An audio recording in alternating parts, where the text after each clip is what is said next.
The following is a presentation of TFNN.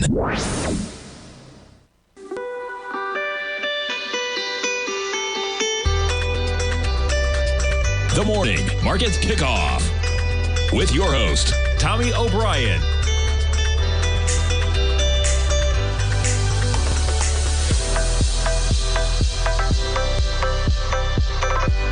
Now, Tommy O'Brien.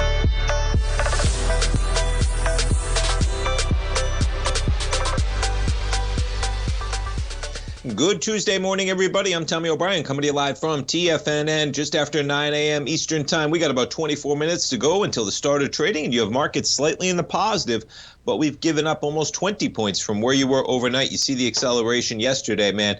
Right out of the gate, you got a little bit of a pop to 4,015, and then just like that, you gave up about 50 S&P points. You rise overnight, but guess what, man? We're basically right where we were at the close of action yesterday. You see the bar at 845, getting as low as 39.66 in the S&Ps. You actually got the Dow negative right now, just dipped actually below where you were yesterday in the Dow. So much for catching a little bit of a bid after yesterday's sell-off. NASDAQ positive by about 0.2% right now. You got the Russell positive by 0.2% as well. Why is Bitcoin trading positive? I don't know, but I wouldn't be touching it at 16,200 at least, folks, until the carnage is over. And I would say there's no way that it's over, as we're getting bankruptcies yesterday from BlockFi, let alone how the reverberations of FTX is still in that market. But Bitcoin, nonetheless, up $200 at 16,200. You got Ethereum up $35. You see the acceleration there. Crude is positive as well. Quite the acceleration yesterday to 73.60. And just like that, we're almost pushing $80 yet again in crude. Gold contract up about $10 today at 17.66 so far. And notes and bonds, we got a little bit of lower price and higher yield. I mean, look at the accelerations we have. At 130, you catch a bid, and boom, just like that, we're right back to where we were at 113.06. We're negative by 2 ticks in the 30-year. In the 10-year, negative by 5 in the 30-year. We jump over to the VIX. 2207, not bad considering where we've been, man. We finally get a pop yesterday. Really hadn't seen much volatility to the upside in the VIX. Yesterday we get it. We're sitting right where we were yesterday right now at 22. But all things considered, folks, this is this year. Okay, this year, we've only seen a few times where we've seen the VIX down at 20, 21, 22. For most of the year, it has been in an elevated position above this price level, which is pretty remarkable, the type of volatility we have in this market. Saw a statistic in the den earlier. Maybe I can find it real quick. I'll look for it during the break. Something about S&P was down more than 1% yesterday, and that is I'll find the clip exactly. Because, yeah, that was the most days the S&P was down 1% since, I think, 2008 they put it. Where was it? Maybe I can find it real quick. Okay, I'll look for it at the right. Here we go. It was our man Jimmy talking about the 57th day of a 1% decline in the SPY this year, the most since 2008, which was a recession year. Volatility, folks, there's a lot of uncertainty produces volatility, and when you have a lot of uncertainty, you may see something play out in terms of recessionary year. 57 days. It's November 29th. We still got December to go. 57 days. The S&P has declined by more than 1%. Okay, let's jump around to currencies real quick. It's getting lost in the den for a second. Check out the den, folks, if you haven't. Great information in there. And it's pretty cool. We got a community at night, in the morning, on the weekends as well, not just during market hours, even though those are obviously the busiest time in the den. A lot of great participants. Dollar index catching a little bit of a bid. Right now, overnight, you see the action. We spiked from about 106.20 up to 106.70. We're pushing the highs that we had yesterday. So you see the action, right? We got a weaker dollar overnight. You had markets trading higher. What's happened? We've now surged again. You got markets pulling back. You see the run the dollar had yesterday, man, from 105.30 up to 106.70 in more normal times. And normal can be a misleading word, but in more normal times, folks, that move would be gigantic, okay? But nonetheless, from the moves we've had, not really too large, but boy, that is quite a hammer, quite a candle, quite a tail as we spiked back to 106 and change. But boy, we were just trading at 113 at the beginning of this month. Okay, let's jump around and see what we have going on in this market. We'll pull it up. Yeah, stocks waver as traders weigh rates, outlook, and China. Lots going on in this market, man. And you know what? We're going to start off with a couple. Where is it? Here we go. Nope, I got it up here. That's not the article. This is the article I want from the Times up here. And this is just talking about general stuff, okay? It's a New York Times article. It's not a Bloomberg article. It's talking about protests over zero COVID follow months of economic pain. One of the things that jumped out at me most that I was not aware of in terms of the hardships that zero COVID policy has been pushing in terms of the economy. We're all kind of aware of it, but 20% is the youth unemployment. I'm trying to find the phrase, the line exactly in here, but that was the one that jumped out at me most. Now, China exploded at the beginning of COVID because they were able to clamp things down. Their economy flourished as a result of their zero COVID policy. When the rest of the world was dealing with outbreaks, they had stamped it out. They were able to produce a lot of the products that the world needed during that time.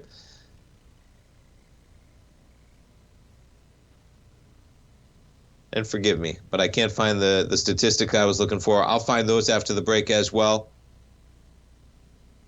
But yeah, youth unemployment in China, folks, 20%. So how do you meander that one, man?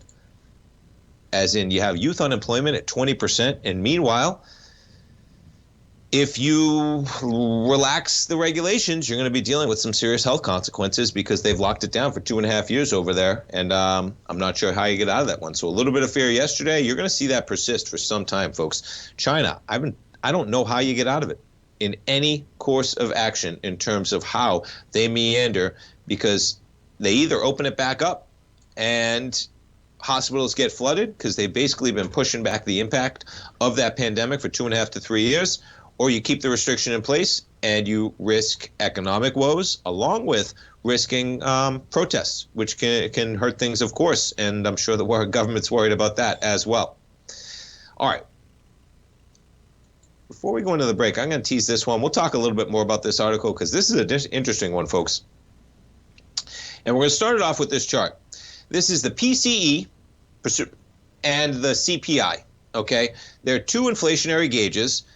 The PCE is what the Fed counts as the preferred inflation gauge. And what I want to look at, which is what this article talks about, okay, this is from Bloomberg, the Fed to get some help in pausing as inflation gauge gap shrinks. The difference between the CPI and the PCE is the largest in decades. Healthcare, housing weights, and impact will shift and reduce the gap. But check it out, man. You got the CPE. All right, they're very close. You get the CPI well above the PCE, okay? But that could give the Fed room. Say, listen, guess what?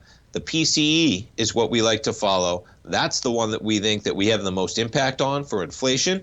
And that is the one that we follow in terms of inflationary tendencies. The CPI, I'll get it, is going to catch back up with the PCE. That allows us to argue that we should pause. I say that only in the slightest way, folks, because the other way around that is this is backward-looking data, both of them backward-looking data, right? And we get one of them on Thursday. What do we get? Do we get PCE on Thursday, I think? Say it in here as well. Yes, data on Thursday are looking to show core PCE decelerated in October to 5% from a year earlier. Core CPI, which came out earlier this month, cooled to 6.3. Still looking for 5%, but nonetheless. Stay tuned, folks. We'll come back talking to our man Kevin Hincks from TD Ameritrade Network.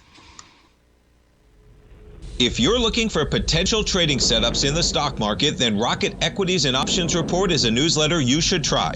Tommy O'Brien delivers options and equity trades when the markets present them, using a combination of fundamentals and technicals. Sign up for Rocket Equities and Options Report today with a 30-day money-back guarantee so you have nothing to risk. For all the details and to start your subscription today, visit the front page of TFNN.com.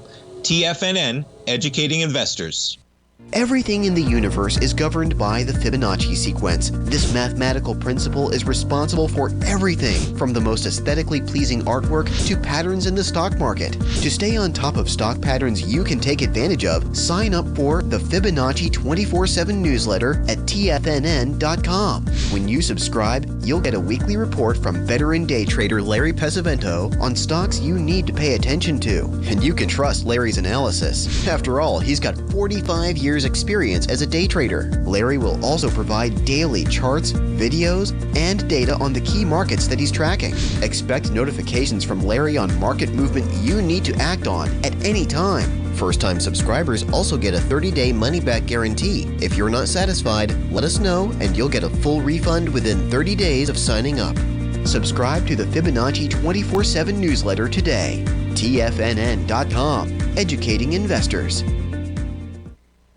Steve Rhodes started his trading career as a student almost 20 years ago, and the student has now become the master. Steve won the prestigious Timer of the Year award in 2018 and barely missed that mark again in 2019, finishing at number 2 for the year. An amazing accomplishment. Steve Rhodes is committed to sharing his techniques and knowledge with anyone who wants to learn, and he shares his vast amount of trading knowledge every day in his Mastering Probability newsletter. Steve's award-winning newsletter, Mastering Probability, is delivered every trading day with updates throughout the afternoon. Sign up for Steve's market newsletter, Mastering Probability, and you'll receive access to 7 of Steve's educational webinars absolutely free. At TFNN, all our newsletters come with a 30-day money-back guarantee, so you have absolutely nothing to worry about. Visit TFNN.com and try Mastering Probability 30 days risk-free today. TFNN, educating investors.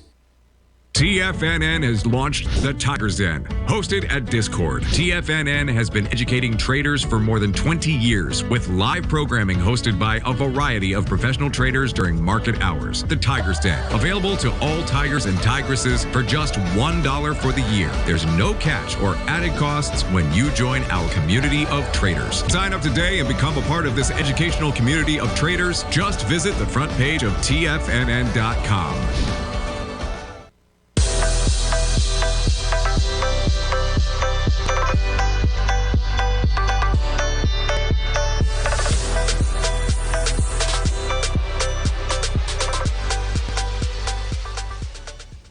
Welcome back, folks. We get the S&Ps just positive by 1 point right now. You get the NASDAQ 100 positive by 20. The Dow now negative by 47 points. A little bit of negative action from that overnight pop we got. Let's jump over to our man, Kevin Hincks. Every trading day, folks, at 12 noon Eastern time, right here on Tiger TV, the TD Ameritrade Network with Fast Market.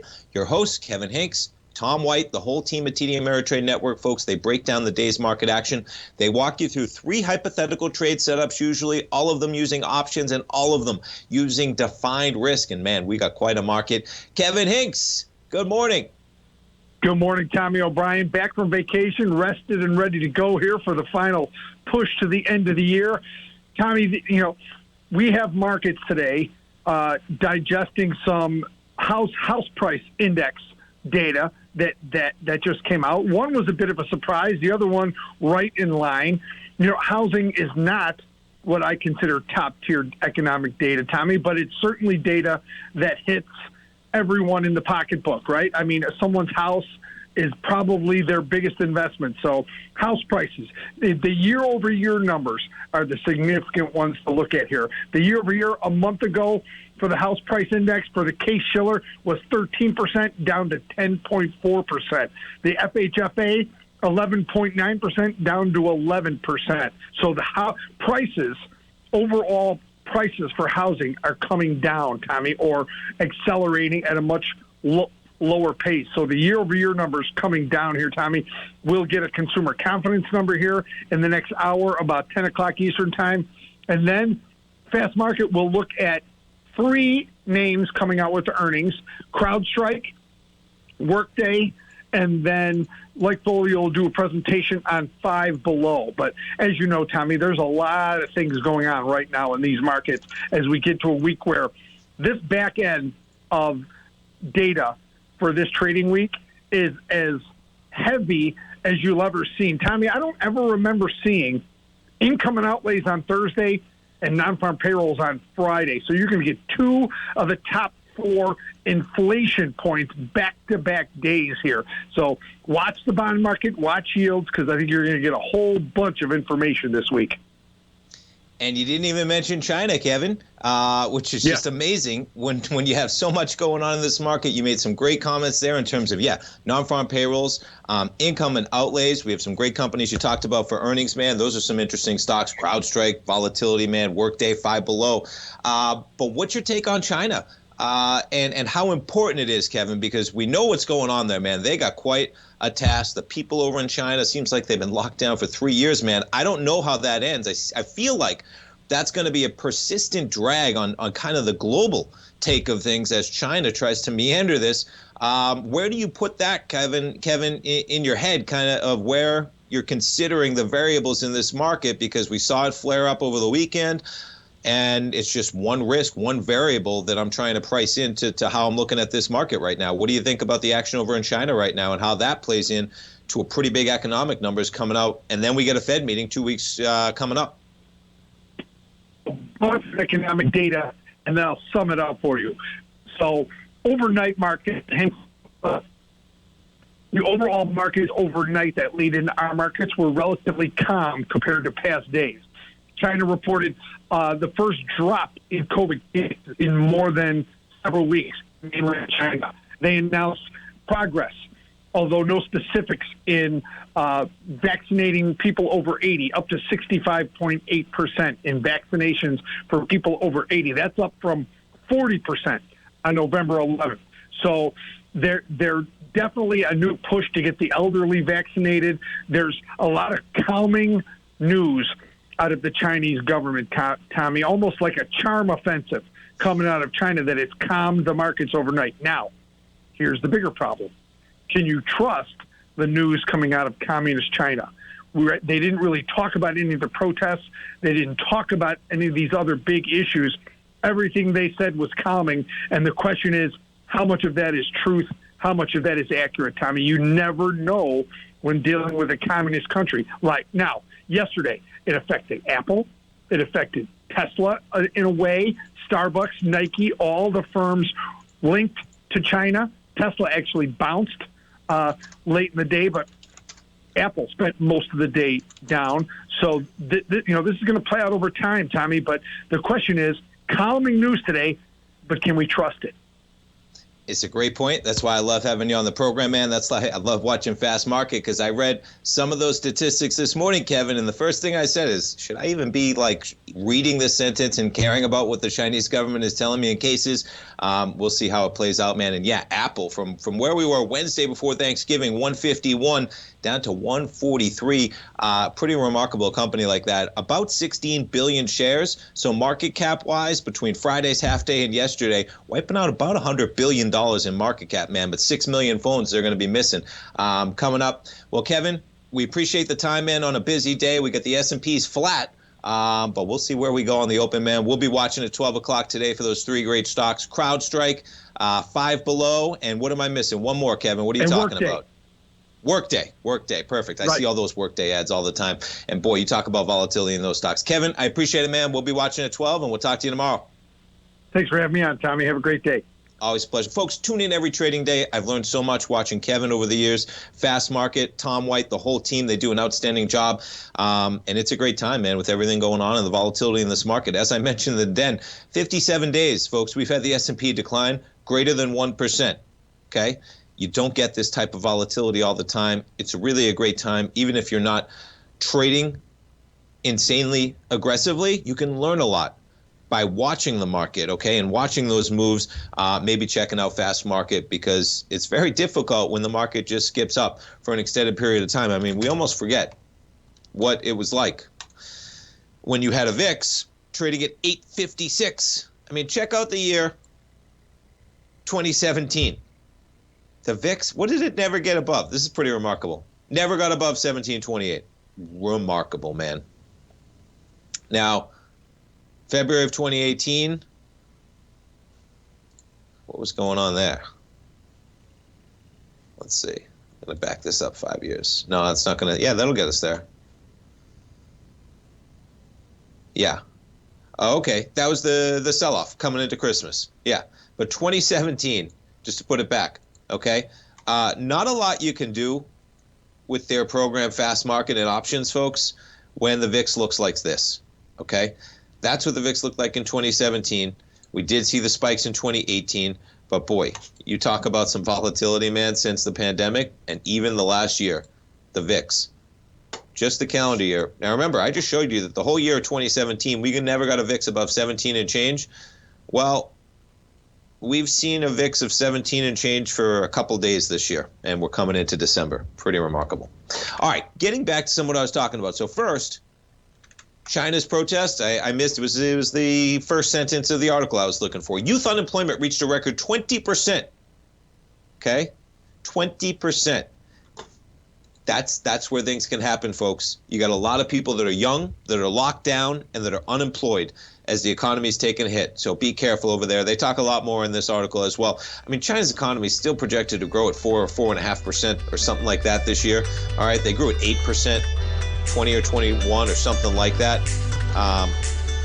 So there's some big numbers out there, but be careful when you get that many people unemployed over in China. Unrest, to say the least. Stay tuned, folks. We'll be coming back for the open. S&P's up by 2. Stay tuned.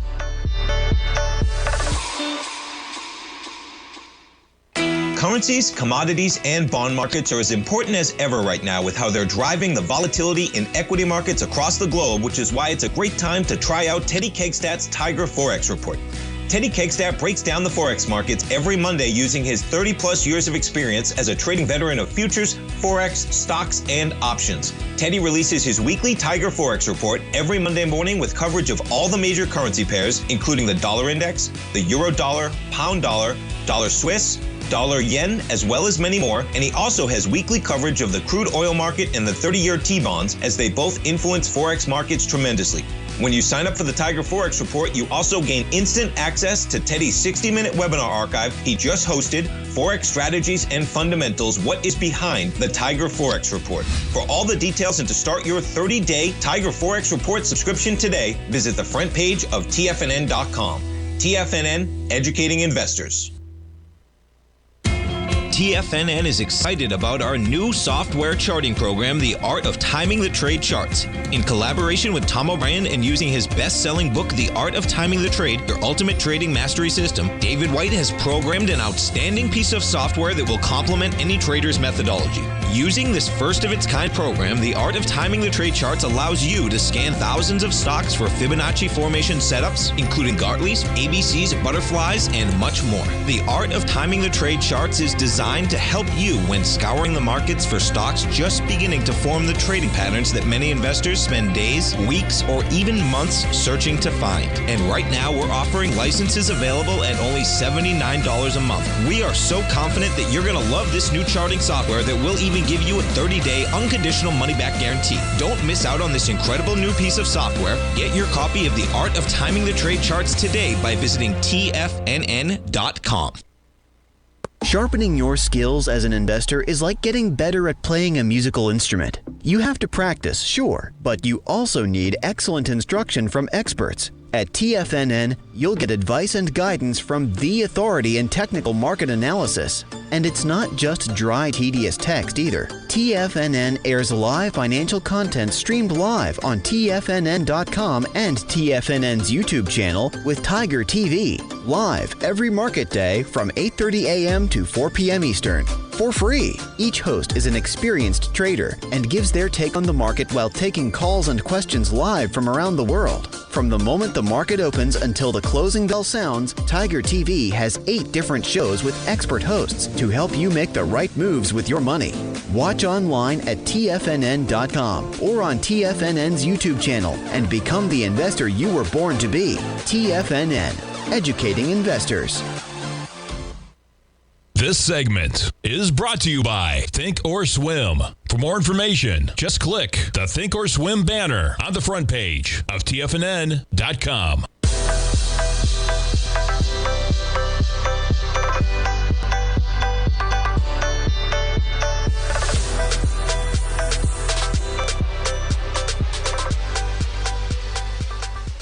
Welcome back, folks. We got markets open, and we open red. I was going to say across the board, but you got the Russell positive by 5 right now. But S&P's, you're pushing the lower limits of yesterday, man. Down 3 points. NASDAQ down 11 right now. And you look where the NASDAQ, you're 100 points off of where you were trading at 4 a.m. You're, 60 points off of where you were trading at just an hour and a half ago at 8 a.m.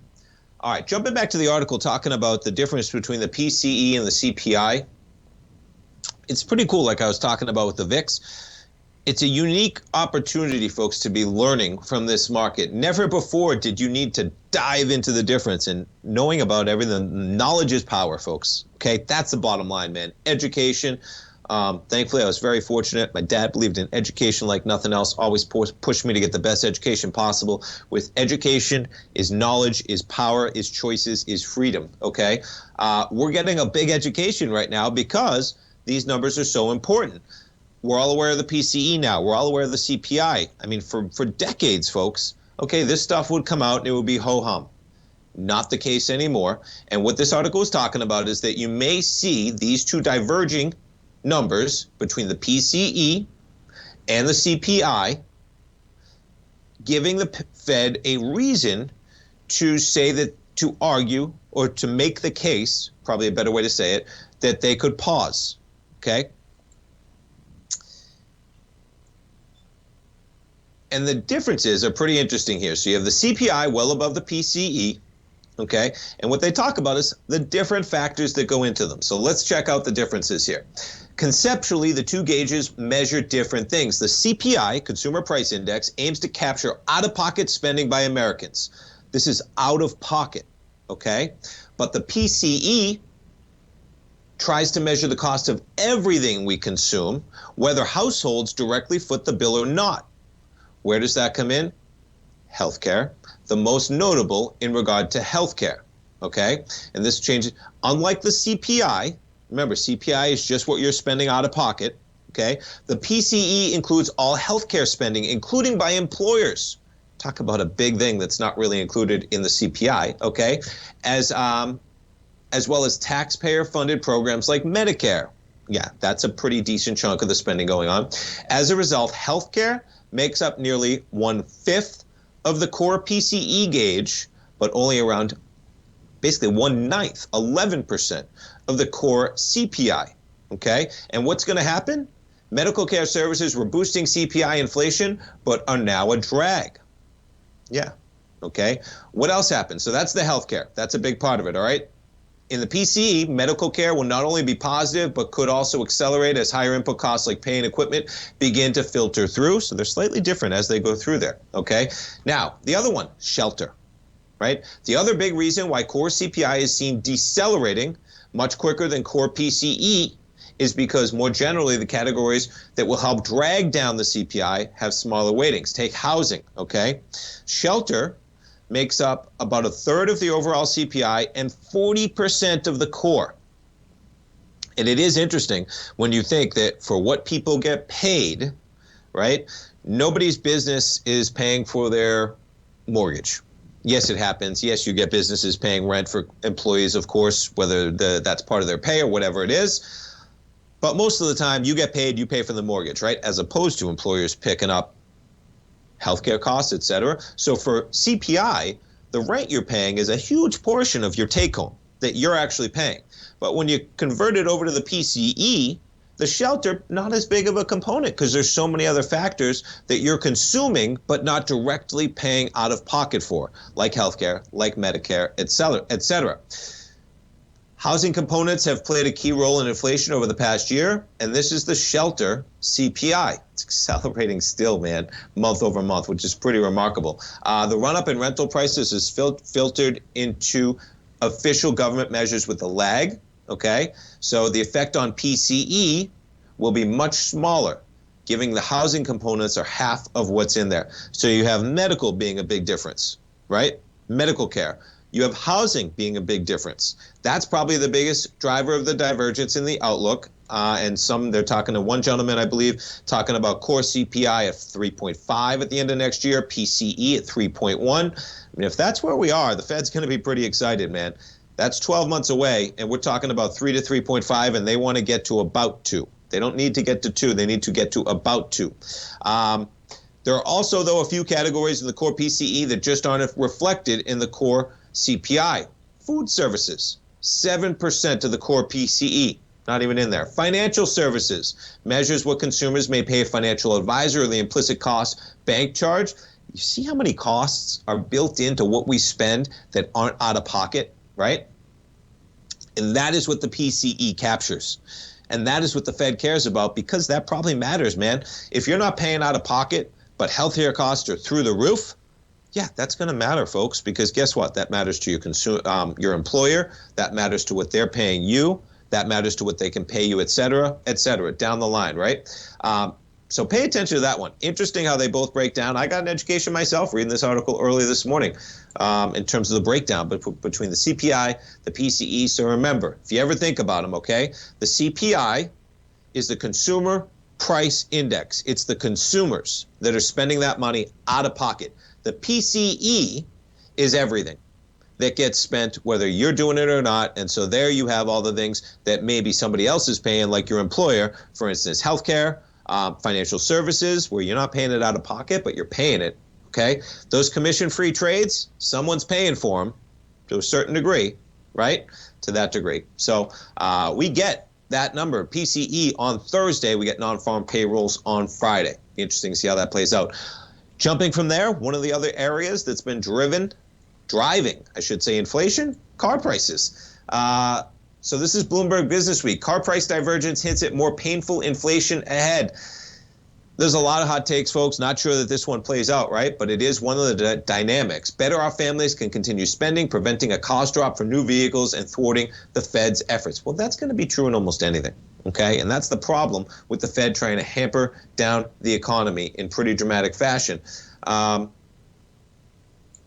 yeah, that's the reason why it's so hard to get a handle on inflation, man, because you really got to slam things, because there's people that are still well off. I mean, the country is in pretty good position, folks. I was talking to somebody, a friend yesterday, saying, you know, they're a young guy in their 20s, and I was saying, you know, you're going to be fine, man, because unemployment's at 3.7%. We're adding 200,000 jobs a year, right? This is not what the demise of the financial markets looks like at all. That's the problem with taming inflation, though, that you got to have some pullback to get inflation under control, as we've seen.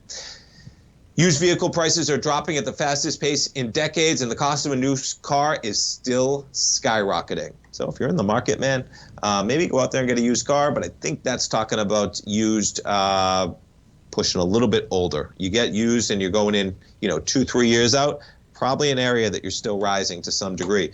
But used car prices went bonkers last year because there was so little inventory, and now there's a long way to fall. The most disturbing reason is the classic story of two Americas. You got wealthy families, they're buying new cars, right? Fancier new cars. And then you have people who are struggling in the economy right now with rising prices, the disposable income that they have, and the car is not the disposable portion of that income. But nonetheless, the pocketbooks are strained, and you're seeing it play out on used versus new, but that's going to play out to the inflation numbers. Stay tuned, folks. We'll be coming back. You might think that if you want to be successful at trading in the stock market, you're going to need a crystal ball. After all, it's impossible to predict the future, right? Like any endeavor in life, before you decide it's impossible, get some advice from the experts. You might find that it's not so impossible after all. For daily market overviews that give you direction on the key indices, selective stocks, and commodities, subscribe to the Opening Call newsletter at TFNN.com. The Opening Call newsletter is written by Basil Chapman, creator of the trading methodology known as the Chapman Wave. The Chapman Wave up-down sequence gives you an edge in identifying price turns, finding the peaks and valleys in stock prices. Get the Opening Call newsletter by Basil Chapman in your inbox every day. First-time subscribers also get a 30-day money-back guarantee. If you're not satisfied, let us know, and you'll get a full refund within 30 days of signing up. TFNN.com, educating investors.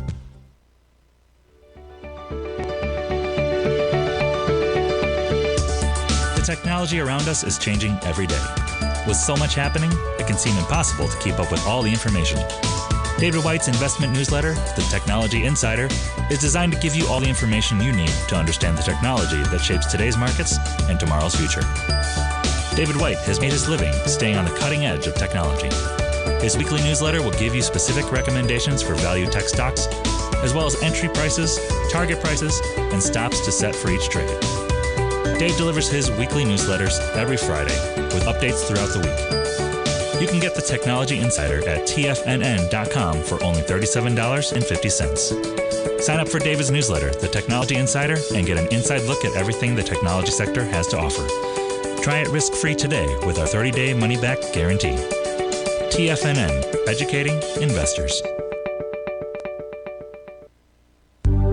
Will the S&P 500 continue to climb? For bold trades on U.S. large-cap stocks in either direction, trade SPXL, SPUU, or SPXS. Directions Daily S&P 500 Bull and Bear Leveraged ETFs. Direction Leveraged ETFs. An investor should carefully consider a fund's investment objective, risks, charges, and expenses before investing. A fund's prospectus and summary prospectus contain this and other information about Direction shares. To obtain a fund's prospectus and summary prospectus, call 866-476-7523 or visit directioninvestments.com. A fund's prospectus and summary prospectus should be read carefully before investing. An investment in the funds is subject to risk, including the possible loss of principal. The funds are designed to be utilized only by sophisticated investors such as traders and active investors. Distributor Foreside Fund Services, LLC. This program is brought to you by Vista Gold, traded on the NYSE American and TSX under the symbol VGZ.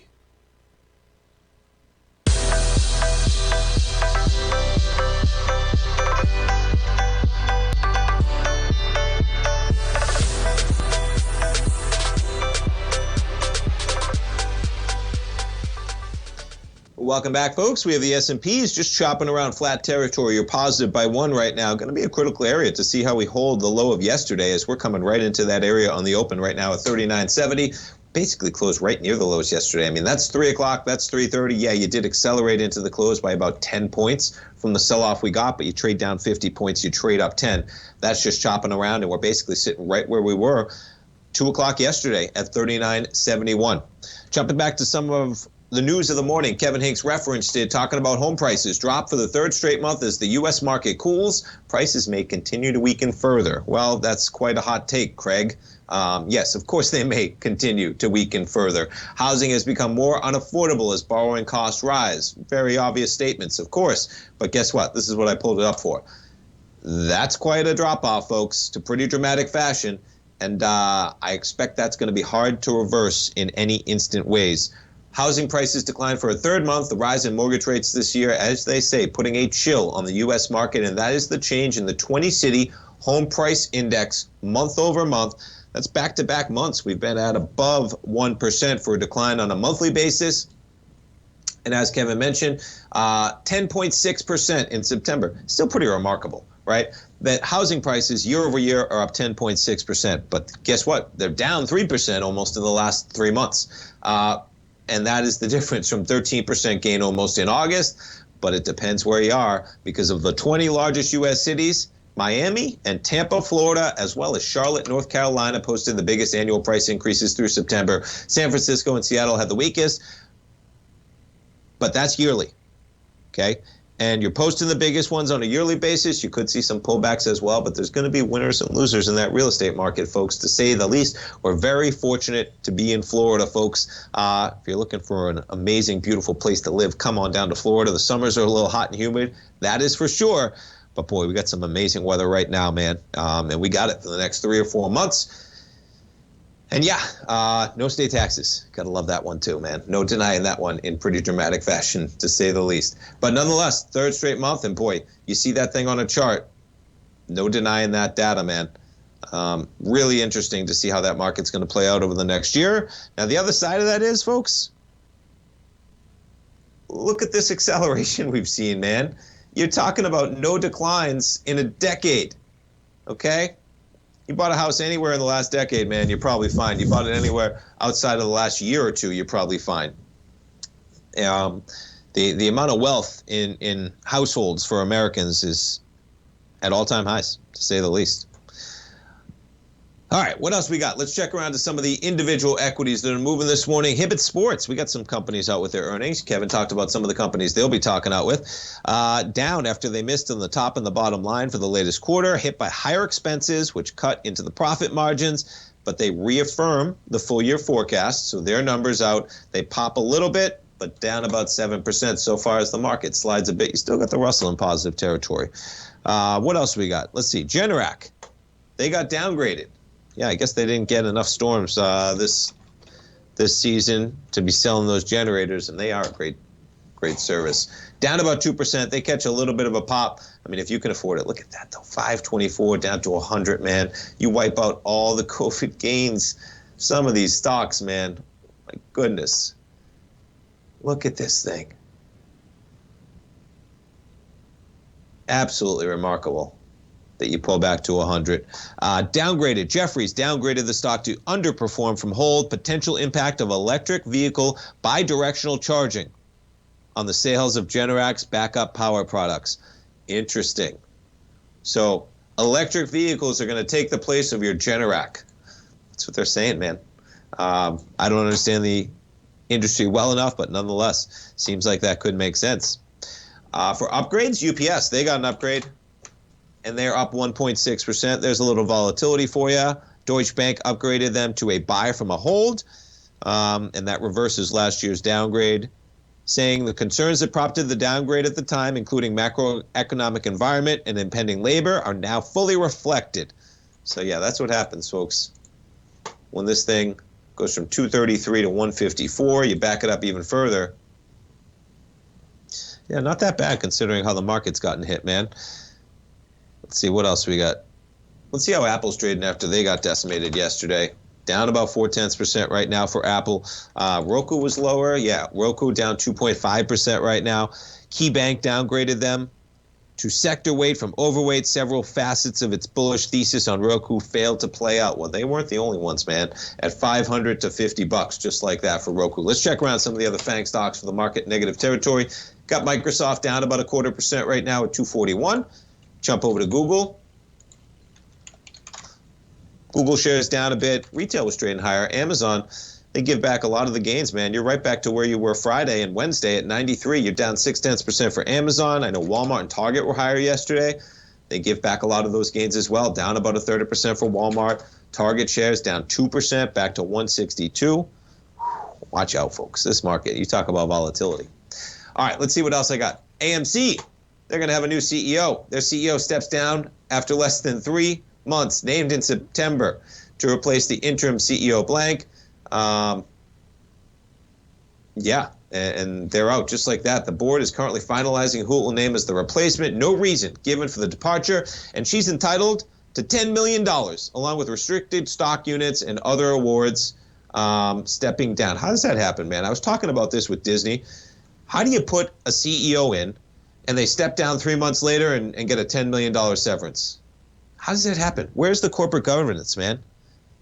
Doesn't make sense at all. In the same way, Disney, they renewed Chapek for 3 years earlier this year, and they guaranteed it all. And then they come back, and they reviewed it, folks, okay? Just to put this in, because it is pretty crazy how this happens. So it was June, I think, that they gave Chapek a 3-year deal. Disney was already down at $95.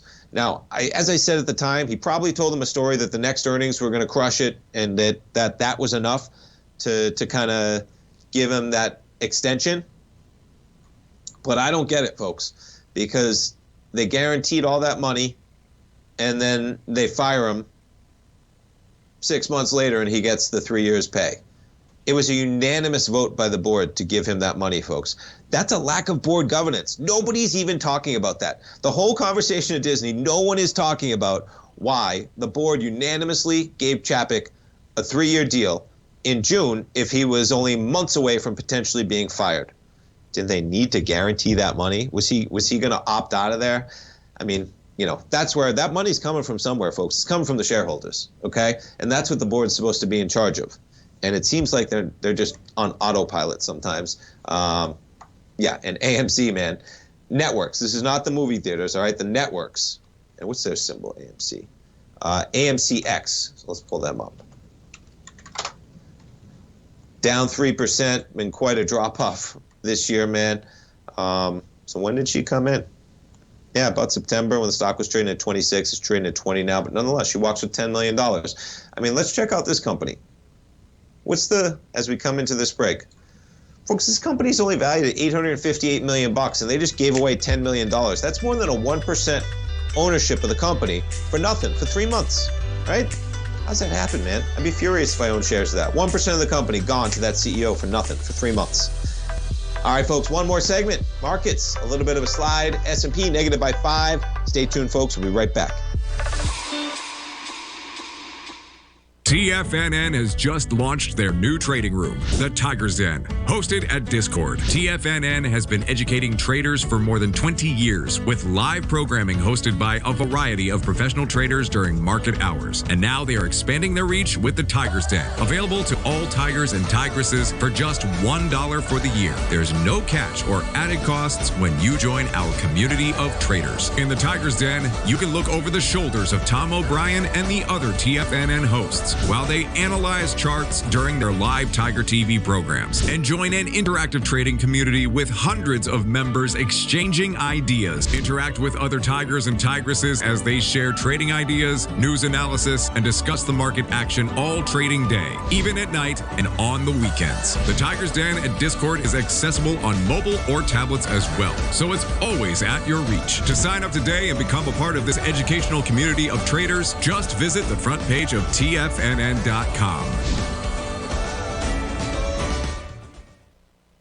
You might think that if you want to be successful at trading in the stock market, you're going to need a crystal ball. After all, it's impossible to predict the future, right? Like any endeavor in life, before you decide it's impossible, get some advice from the experts. You might find that it's not so impossible after all. For daily market overviews that give you direction on the key indices, selective stocks, and commodities, subscribe to the Opening Call newsletter at TFNN.com. The Opening Call newsletter is written by Basil Chapman, creator of the trading methodology known as the Chapman Wave. The Chapman Wave up-down sequence gives you an edge in identifying price turns, finding the peaks and valleys in stock prices. Get the Opening Call newsletter by Basil Chapman in your inbox every day. First-time subscribers also get a 30-day money-back guarantee. If you're not satisfied, let us know, and you'll get a full refund within 30 days of signing up. TFNN.com, educating investors. Everything in the universe is governed by the Fibonacci sequence. This mathematical principle is responsible for everything from the most aesthetically pleasing artwork to patterns in the stock market. To stay on top of stock patterns you can take advantage of, sign up for the Fibonacci 24/7 newsletter at TFNN.com. When you subscribe, you'll get a weekly report from veteran day trader Larry Pesavento on stocks you need to pay attention to. And you can trust Larry's analysis. After all, he's got 45 years experience as a day trader. Larry will also provide daily charts, videos, and data on the key markets that he's tracking. Expect notifications from Larry on market movement you need to act on at any time. First-time subscribers also get a 30-day money-back guarantee. If you're not satisfied, let us know and you'll get a full refund within 30 days of signing up. Subscribe to the Fibonacci 24/7 newsletter today. TFNN.com, educating investors. This segment is brought to you by Thinkorswim. For more information, just click the Thinkorswim banner on the front page of TFNN.com.